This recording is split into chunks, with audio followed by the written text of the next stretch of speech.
السلام علیکم پیارے بچوں، کیسے ہیں آپ سب؟ پیارے بچوں، آج میں آپ کے لیے بہت ہی مزے کی کہانی لے کر آئی ہوں۔ تو چلیے کہانی شروع کرتے ہیں۔ ایک دفعہ کا ذکر ہے کہ کسی بادشاہ کا ایک غلام تھا۔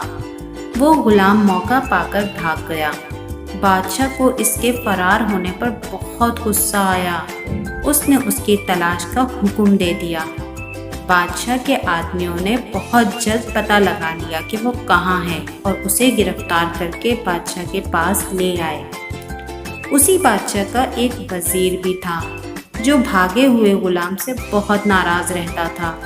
جب اسے غلام کے بھاگنے اور گرفتار ہونے کے متعلق معلوم ہوا تو وہ غلام کو سزا دلوانے اور سبق سکھانے کے لیے وہاں پہنچ گیا۔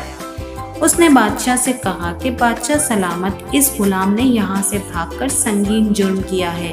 اگر اس گستاخ غلام کو سزا نہیں دی گئی تو دوسرے غلاموں کی بھی حوصلے بڑھیں گے اور وہ بھی بھاگنے لگیں گے۔ بادشاہ اس کی بات سن کر سوچ میں پڑ گیا اور اسے سوچتا دیکھ کر غلام پریشان ہو گیا۔ غلام نے جب وزیر کی یہ بات سنی تو وہ اسی وقت سمجھ گیا کہ وزیر یہ بات دشمنی کی وجہ سے کہہ رہا ہے۔ غلام نے بادشاہ سے کہا کہ بادشاہ سلامت، یہ بات سچ ہے کہ میں یہاں سے بھاگ گیا تھا، مگر میرا بھاگنا آپ کے کسی ظلم کی وجہ سے نہیں تھا، بلکہ میں تو دنیا دیکھنے کی چاہت میں یہاں سے بھاگا تھا۔ اگرچہ اس محل میں نہیں تھا، میں آپ سے دور تھا، اس کے باوجود میرے دل میں آپ کی محبت اور خیر خواہی کم نہ ہوئی۔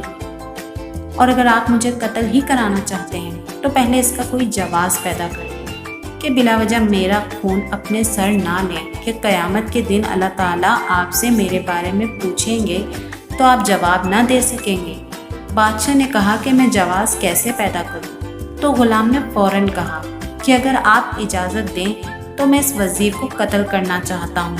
جب میں اسے قتل کر دوں گا تو آپ اس کے بدلے مجھے قتل کر دیجیے گا، تو اس طرح کوئی بھی آپ کو الزام نہیں دے سکے گا۔ بادشاہ جو ان دونوں کی آپس کی دشمنی کے بارے میں جانتا تھا، یہ بات سن کر اس کی چالاکی بھاپ گیا اور زور زور سے ہنسنے لگا۔ کافی دیر تک ہنستے رہنے کے بعد اس نے اپنے وزیر سے پوچھا کہ کہو اب تمہارا کیا خیال ہے؟ کیا میں اس کو اجازت دے دوں کہ وہ تمہیں قتل کر دے؟ وزیر نے خوف سے کانپتے ہوئے کہا کہ اس کو بزرگوں کے صدقے میں آزاد ہی کر دیں تو اچھا ہے، کہیں یہ میرے لیے مسئلہ نہ بن جائے۔ بادشاہ غلام کی عقل مندی پر بہت خوش ہوا اور اسے اپنے خاص مصاحبوں میں شامل کر لیا۔ اس نے وزیر کو 100 کوڑے بھی لگوانے کی سزا سنائی۔ تو پیارے بچوں، ہمیں بھی چاہیے کہ ہم کسی سے بیجا دشمنی نہ کریں اور کبھی بھی کسی سے حسد نہ کریں، کیونکہ اس کا انجام ہمیشہ برا ہی ہوتا ہے۔